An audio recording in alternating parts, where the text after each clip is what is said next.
किस्से तुझ्या बाबतीत नाटकातले वेगवेगळे घडले जे म्हणजे अविस्मरणीय. एकदा नकळत सारे घडले नावाचं नाटक चालू होतं. तर त्याच्यात कसं होतं, विक्रम गोखले, मी, स्वाती चिटणीस, शर्वरी पाटण. आणि मूळ नाटकात असं आहे की मी नाचत असतो, नाचता नाचता एका पॉइंटला फोन येतो, म्हणून मी बंद करतो टेप रेकॉर्डर आणि फोन घेतो. आणि माझी आई असते, ती दुबईवरनं बोलत असते आणि मी सुधरत नाही म्हणून मामाकडे ठेवलेलं असतं मला, मुंबई पुण्याकडे कुठेतरी. दुबईलाच प्रयोग होता आणि फार बॅकस्टेज मध्ये घेऊन जाता येत नाही ना पैसे बिसे, आणि म्हणून ती बेल वाजवण्याची जबाबदारी आपले अत्यंत लाडके निर्माते सुधीर भट यांच्यावर होती. सुधीर काका तर विंगेत प्रॉपर्टी द्यायला गोपाळ काका, प्रोड्युसर, बेल वाजवायला सुधीर काका. प्रयोगाच्या आधी म्हणलं, सुधीर काका ते गाणं ना या ठिकाणी असं ऐकू आलं तुला, गाणं होऊ द्यायचं, मग बेल वाजव, ट्रिंग ट्रिंग ट्रिंग. तेव्हा ते ती आदतली असायची बेल होती, किती वाजवली की ट्रिंग ट्रिंग. बघा सुधीर काका विसरून दा रे, मी का वेळ आहे का, मी विसरतो का, मी आहे इथे. ते नाटक सुरू झालं, पडदा उघडला, गाणं सुरू आहे तर गाण्याचे त्या क्यूला आलं नाही, तरी मी नाचतोय आलं नाही. मी नाचत विंगेत गेलो, म्हणजे विंगेत असं जातो ना आपण, बघत होतं की लोकांना कळू नये. विंगेत बघतो तो नाही, ते जे बेलचं बटन आहे ते एकटं बिचारा असं माझ्याकडे बघतोय की कोणी नाही, आता मी वाजणार कसं. म्हणून मी काय केलं, मी म्हटलं आता विंगेत जाऊन मी ट्रिंग ट्रिंग करून पटकन येऊन तर घेऊ शकत नाही, असं सगळा विचार करतोय. विंगेत कोणी आहे का बघतो, तर कोणी नाही. मग मी काय केलं, एका पॉइंटला ते गाणं संपलं, म्हणजे मी टेप बंद करायच्या आधीच संपलं. म्हणून मी आपलं राजमान्य राजेश्री लक्ष्मीकांत बेर्डे यांना अरे पुढची कॅसेट रिकामी वाटतं आता करून बंद केलं तिथे. आणि मग मीच फोन केला आणि मी आईला सांगतो फोन आल्यावर, आई आता मला जास्त बोलायचं आणि ठेव फोन, म्हणून मीच फोन केला. हॅलो आई, तुझा फोन आला होता ना मगाशी, मला मामानी सांगितलं, काय काम होतं बोल. तर म्हणून तो संवाद घेतला, आई मला आता बोलायचं नाही, फोन ठेव, म्हणून तो फोन ठेवला आणि पुढे सुरू झालो. ते स्टेजवर आपल्या थ्री चिअर्स नावाचं आम्ही नाटक केलं होतं. माझ्या आयुष्यातलं पहिलं नाटक, श्रेयसचं दुसरं नाटक. आणि त्यात एका पॉइंटला मी बाहेरनं कडी लावून जातो. मी जसबीर सिंग नावाचा एक सरदारजी केला होता. मी कडी लावून जातो आणि मीच येतो आणि म्हणतो, ओय कोय है अंदर अंदर, दरवाजा खोलो, दरवाजा खोल. आणि ते म्हणतात की अरे तू बाहेरनच लावली आहेस कडी, उघड. आणि मी दरवाजा उघडतो. असं सोलापूरचा प्रयोग होता. मी कडी लावून जातो आणि मोठा सीन होता. मी आतमध्ये गप्पा मारत बसलो होतो. आमचे सुरेंद्र दातार नावाचे आमचे मॅनेजर होते. दातार काकांशी गप्पा मारत होतो आणि ते मला सतत म्हणते, बघा लक्ष ठेवा तुझी एंट्री आली तर. मेकअप रूम मध्ये स्पीकर असतो, त्याच्यात नावाज ऐकू येतो. तर तो स्पीकर बंद पडला होता. म्हणलं नाही मला वेळ आहे हा म्हणजे गप्पा. आणि अचानक ताता नाईक नावाचे आमचे एक प्रॉपर्टीवाले ते, हे सरदार तुझी एंट्री आली. तर मी धावत पळत गेलो, तर माझी एंट्री तेव्हा नव्हती आली. एंट्री येऊन 5 मिनिटं सरून जाऊन लोकांनी स्टेजवरच्या इम्प्रोव्हायझेशन करून सगळं झालं होतं. जसा मी स्टेजवर गेलो तेव्हा मी माझे डायलॉग, होय दरवाजा खोल होय वगैरे घेतले. तर ते म्हटले, आता दरवाजा नाही उघडलास तर तुला बाहेर येऊन मारू. म्हणून मी दरवाजा उघडला आणि दना मला बुक्के पडले होते. सोलापूरच्या सौरभ पारखे, राजेश कोलन, चूक माझी होती रे. आणि तेव्हा तू नसतो स्टेजवर. मला वाटतं एकदा टूर नाटकामध्ये माझं असं झालं होतं की नाटकाच्या एका पॉइंटला आम्ही गाणं गातोय सगळे, आणि गाणं संपता मी एक्झिट घेतो. तू काय करायचं, मराठी माणूस मी एक्झिट घेतो आणि मग गाणं संपल्यावर मी विंगेतून धावत येतो की तिथे काहीतरी गोंधळ झालाय. आणि त्या नाटकाच्या त्या गाण्यामध्ये इतका रमलो मी की मी एक्झिटच जायलाच विसरलो. मी आपलं नाचत गाणं संपलं आणि सगळे थांबले होते की आता तू जाशील. नाही आधीच जायला पाहिजे होतं, पण सगळे थांबले आणि माझ्याकडे बघत होते. आणि मी असं विचार करतो, माझ्याकडे का. आणि मला आठवलं असं, हो येस.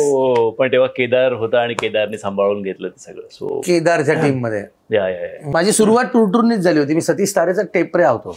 टेपरे म्हणजे बॅकग्राऊंड म्युझिक वाजवणारा जो असतो माणूस, पिठात बसून ते होतो. आणि एके दिवशी टूर नाटकाचा प्रयोग बघायला बसलो होतो की याचेही क्यूज आपल्याला माहिती असावेत. आणि सिंधी माणसाची भूमिका, मुलाची भूमिका करणारा मुलगा आला नव्हता. मग 12:30चा प्रयोग पाऊण वाजला तरी सुरू होईना, 1 वाजला सुरू होईना. शेवटी सिंधीचे क्यूज कट करा असं त्या टेपराला सांगितलं गेलं. नाटक सुरू झालं, गण सुरू झाला. आणि नंतर सौरभ पारखे, जो की ज्याला माहिती होतं मी मिमिक्री वगैरे करतो, त्याचा निरोप आला की वरती आहे. आणि तो म्हटला घेतो का एंट्री. म्हटलं मग मला माहित नाही नाटक आहे. आम्ही नाचतो तसं नाच, 4 डायलॉग पहिल्या अंकाच्या 4 नंतरच्या हे असे डायलॉग आहेत. म्हटलं हीच ती संधी, हीच ती वेळ. मी एंट्री घेतली. क्या बात है, स्टार्ट. क्या बात.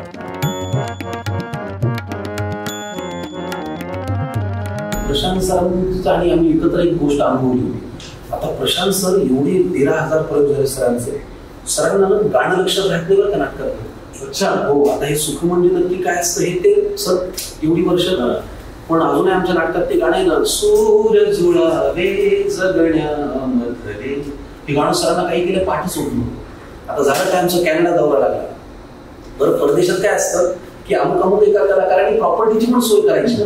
मग शुभांगी ताई कपड्यांना इस्त्री करायच्या. ती अजून एक मुलगी होती रुचा म्हणून, नम्रता होती का रुचा मला आठवत नाही, ती तिचं काम करायची. नाही कारण दोघींनी म्हणून ते केलं. तर ती काम करायची आणि माझ्याकडे होती की सगळी प्रॉपर्टी तू सेट कर. आता पेटीमध्ये हार्मोनियम मध्ये गाणं लिहिलेला कागद ठेवून ही जबाबदारी माझ्यावरती होती. सूर जुळावे जगण्यामधले हसण्या गाण्यासाठी कुठूनही आलो कुठे निघालो घेऊन ओझे पाठी. तर दामले सरांनी गाणं सुरू केलं आणि चिठ्ठी दिसली नाही. बरं ध्रुपद पाठ असतं ना, तर मी असं मागे वापर, मी असं छान की आता काका गातायत वगैरे, सूर जुळावे जगण्यामधले हसण्या गाण्यासाठी. ते ना एक्सप्रेशन मधून मला सांगायला लागले की कुठे आहे. बरं मला मी म्हटलं हे काय, मी आपलं काय कुठे बघतायत काय, मी आपलं एन्जॉय करत होतो. बरं शेवटी त्यांनी ध्रुपद दुसऱ्या सूर जुळावे जगण्यामधले. मग मला कळलं की ही चिठ्ठी नाहीये. पण मी म्हटलं मी जाऊ कुठे आता. त्यांनी ध्रुपद ते कडवं या मधल्या गॅप मध्ये मला चालू प्रयोगात असं सांगितलं, हसण्या गाण्यासाठी कुठून आलो कुठे निघालो घेऊन ओझे पाठी. हे झाल्यावर ते असं म्हणाले, बाळ जरा शब्द आणतोस का. मला एवढं वाईट वाटलं की प्रशांत दामलेंच्या नाटकामध्ये त्यांच्या गाण्याचे शब्द मी ठेवले नाही. काय होपलेस आहे. बरं त्यांनी दाखवून दिलं वेगळं, बाळ जरा शब्द आणतोस का वगैरे करून. मी विंगेत पळालो. त्या प्लास्टिकच्या पिशवीत ज्याच्यामध्ये मी सगळी प्रॉपर्टी जमवली होती, मी ते सगळं पाहायला लागलं. बरं मला वाटलं तोपर्यंत मधलं म्युझिक संपून कडवं आलं तर, म्हणून मी आतून माईक मधून कडव्याची सुरुवात होती, उगा कशाला चिंता आणि किती ताप असा. तर मी मोठ्याने उगा कशाला उगा कशाला. तर लोकांना कळत नव्हतं हे उगा कशाला आणि येतोय कुठून. मी आत ती खुसफुस करतोय, दामले मधले म्युझिक वाजवत आहेत आपल्या पेटीवरती. कसं तरी करून मी ती चिठ्ठी सापडली, पटकन आणून ठेवली की दामले उगा कशाला चिंता. आणि पुढची ओळ अशी होती, किती धावणे सुखा मागुनी मृगजळ भासे पसारा. या सगळ्या धावपळीमध्ये ते मी जेल पेनने लिहिलं होतं आणि मृगजळ या शब्दावरती नेमकं पाणी पडलं. दामलेंनी ते पाहिलं, उगा कश पहिलं आनंदात केली, चिंता आणि किती ताप हा सारा किती धावणे सुखा मागुनी. मृगजळ शब्द त्यांना आठवला नाही. ते असं म्हणाले, भा भा भासे पसारा.